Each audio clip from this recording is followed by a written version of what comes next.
Първо, добре дошли на пресконференцията на ПФК Берое. Така, в случай старта на подготовката за новият сезон. Благодаря ви, че ни уважихте. Ще представя хората, които са тук, въпреки че ги познавате. Илко Гусев, изпълнителен директор и председател на съвета на директорите на ПФК Берое. Валентин Грулев, спортно-технически директор на клуба, както и новият тренерски щаб. Александър Томаш, Константин Мирчев и Тодор Кючуков. Благодарим още веднъж. Давам думата първо на господин Илко Гусев.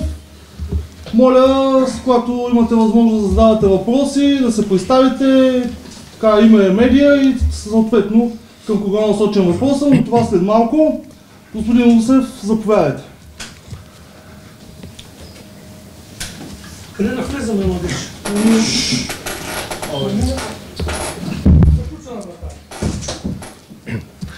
Така, добър ден от мен. Преди да почнем да говорим за това, което предстои, няколко думи искам да кажа за изминалия шампионат. Така като ръководство, действително оценяме, че това, което доказа Берое през изминалия шампионат е крайно незадоволително, както като резултати, така и като с болка го казваме, като игра на отбора. Така че след един обстоен анализ на причините, които доведеха до тези неща, направихме си изводите и съответно трябва да направим някои промени. Както днес ще видите и на подготовката, доста футболисти отсъстват. Решихме да се разделим с голям брой от футболисти, които до момента играеха за Берое. Така решихме и го направихме да започнем нови шампионати с нов треньорски екип. Дава ми се сметка, че предстои доста работа. Дава ми се сметка, че няма да е лесно. Дава ми се сметка, че предстои, въпреки че започна една селекция, която е доста важна за това, което ще представлява отбора през новия шампионат. Нещата няма да се случат с магическа пръчка. Изводите, които сме се направили, че до момента грешките, които се допускат през селекцията, са доста болезнени. Те носят последствия почти през целия шампионат, така че това, което искаме да направим в момента е да бъдем по-предпазливи и доста внимателни към селекцията, която имаме желание с новия треньорски екип да направим.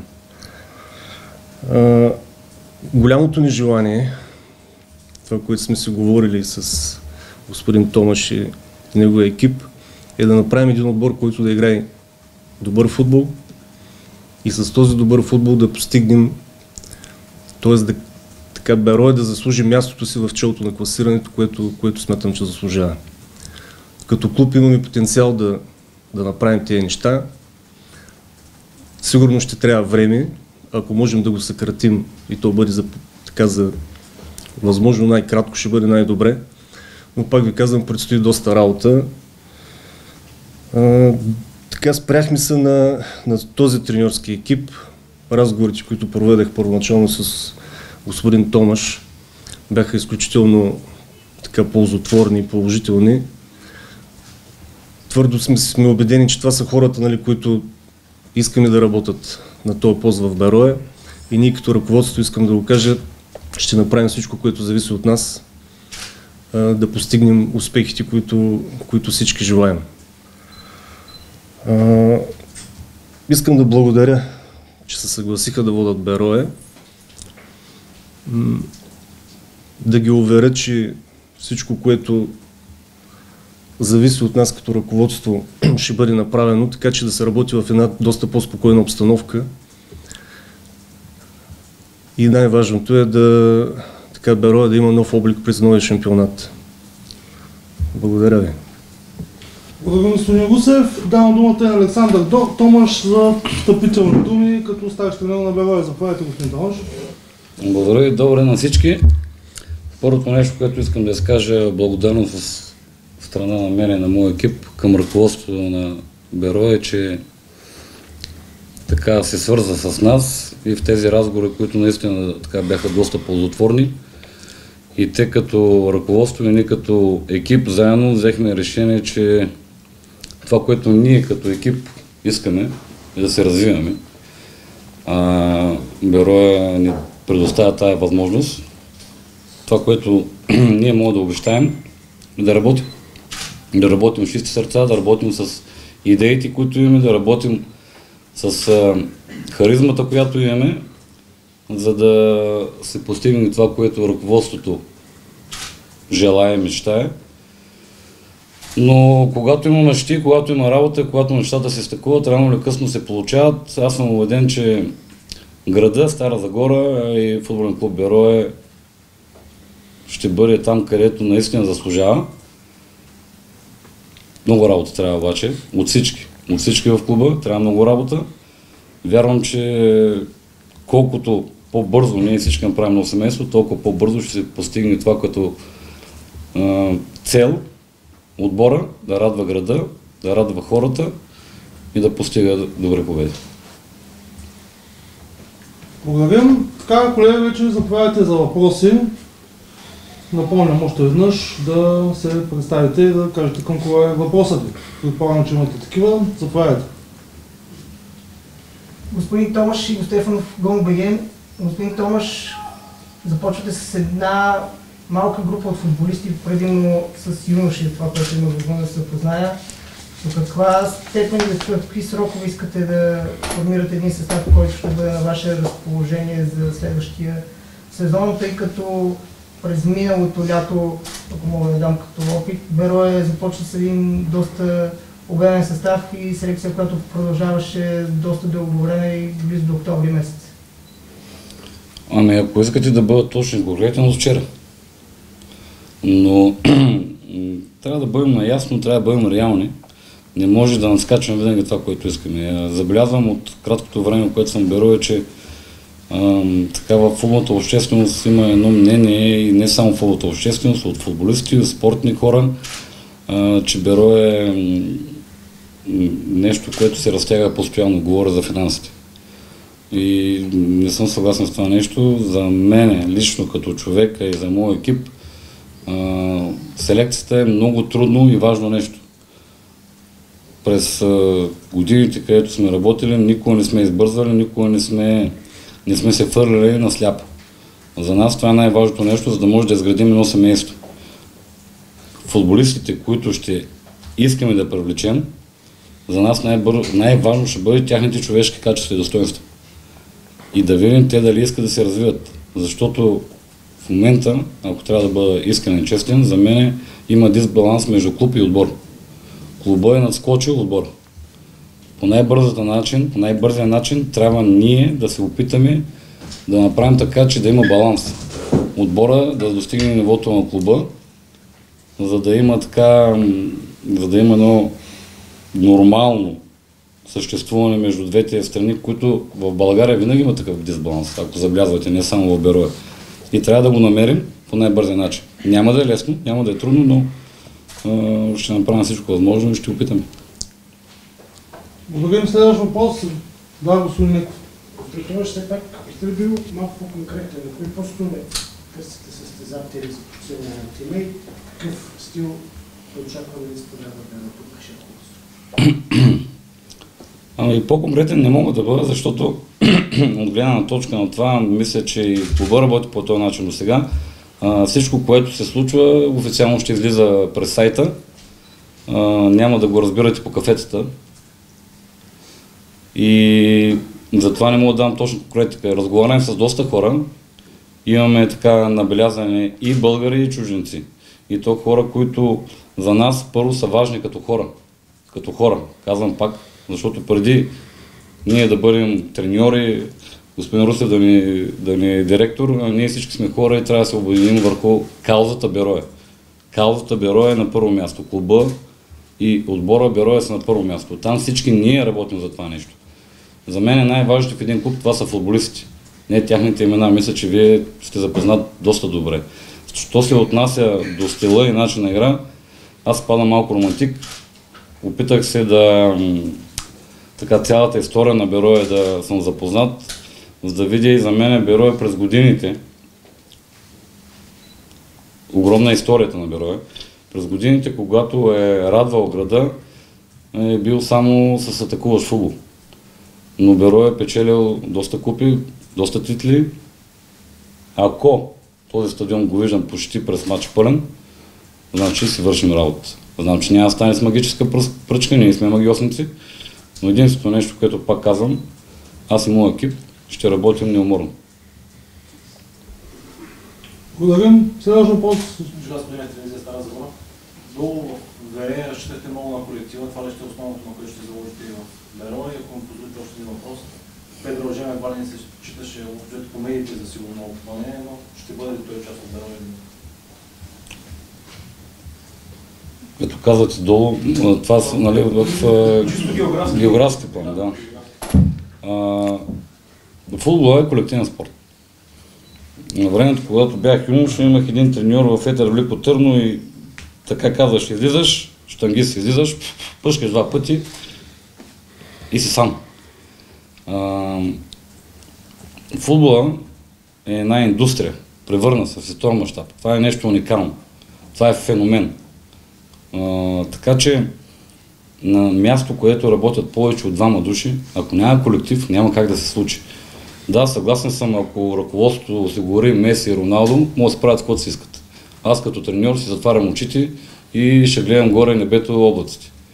Но през другото време, всеки един, ако не бъде отдаден, значи този не е нашия човек. Да, колектив е много важно нещо и ще се опитаме да ще направим всичко възможно да направим един колектив, но не само в отбора колектив, всеки един, който работи в Берое. От чистачките до собствениците. Господин Гринев, каква е ситуацията около Карачанков? За Педро не отговорихме. Педро в момента почива, много поздрави я праща. Може да ви прати една снимка. Нормално е тези неща да бъдат така не пред пресата. Да, имаме споразумение с него като клуб. Подписан договор, но винаги, когато има щипка, нещо неочаквано или ви, което очаквате, а ние ви го прекрием, ще бъде по-интересно за вас. Окей. Мерси. Следващ въпрос. За Карачанков дължи ли повече? За Карачанков аз мога да ви кажа, значи той има договор с Берое до края на юни. Така че вероятно днес ще бъде на тренировката. Трябва да е на тренировката. Значи имаме период до края на месеца, за да преценим ситуацията с него, дали ще бъде удължен този договор или не. Предстоят преговори, така че ще видим какво се случи. Аз може едно Да. допълнение. Значи, аз като треньор, за мен е много важно тези футболисти да бъдат собственост на Берое. Да бъдат собственост на Берое, винаги има изключение. Като външен наблюдател до сега, казвам, че Карачанков е добър футболист. Но вече оттам нататък си има други неща, договорки, които разбирате, че са от друга компетенция. Благодарим. Следващ въпрос. Да. Иво Стефанов Гамбоген, така да се представя пак. Господин Русев, не видях в състава, на който е разположен, дали са Мукиви, с него прекратени ли са отношенията. Може би да чуем и мнението на господин Томаш относно това, че в момента не разполага с чист нападател. Как мисли да реши този проблем и дали смятате, господин Томаш, че това е един от най-държащите проблеми в момента в състава на Берое? С Виле така стигнахме до някакво разбирателство да прекратим договора, затова го няма в списъка. Все още нещата не са факт, надявам се утре да бъдат приключени. Така че това е ситуацията, която е с него. Нормално е, значи ние оставяме без чисти нападатели, така че господин Томаш ще си каже мнението, но предстои работа в тая насока. Да, предстои работа, пък може да не са чисти, да ги скрием някъде. Трудно е, наистина, но това за нас е позиция, която така ще се насочим много конкретно и да бъдем убедени, защото в цял свят не е тайна, тези хора са най-скъпо платените. Една грешка, която никой не е застрахован това нещо, струва скъпо на феновете. Всички имат огромни очаквания за това, че този човек в крайна сметка материализира целият труд на отбора, нали така? И там ще бъдем много внимателни, защото съм убеден, че Беро е огромно притегателна сила за много футболисти в България. И сега в момента в този ранен етап всички са малко вау, след време ще бъдат ау. Търсим, гледаме, разговаряме, опитваме, надяваме се. Да, господин Нейков, моля най-накрая да се представите за камера. Ранеков тема спорт. Някои футболисти на Беро бяха преотстъпени миналата година на други отбори. Ги виждаме в списъка. Какво се случва с тях? С някои от тях разтрогнахме договорите. От представянето им в отборите, където бяха преотстъпени, така оценките ни не бяха положителни, така че съвсем нормално е те да продължат развитието си на друго място. Значи в момента имате списъците, доколкото разбрах. Имаме 5 момчета от нашата школа, които специално аз ще бъда изключително щастлив, ако някои от тях заслужат мястото си в мъжкия отбор. В крайна сметка за това работим и за това инвестираме в тази школа и в тези младежи. Желязко ли? Един въпрос точно това е за господин Гудев. Когато поехте поста, една от амбициите основните беше именно внедряване на повече момчета от школата. Това стъпва точно в тази посока. Ами, аз мисля, че това е като политика на клуба вече е достатъчно ясно. Ще се дава път на младите, на тези, които успеят да се докажат, които заслужат мястото си, ще участват в тренировъчния процес. Затова мога да благодаря на тренерското ръководство. Приеха съпричастно всичко това. Ще работят с тях. Те са хора, които могат да работят. И дай Боже да създадем, нали, тези нашите футболисти да излезат след 2-3 години, по 2, по 3, да се намерят мястото и да докажат, че тази школа наистина работи. Други въпроси, колеги, имате ли? Ако нямате, минута само за снимки, така предполагам новия тренерски екип да позират в чисто фотографски. Тренировка започва в 18:30, ще се проведе на най-горния терен.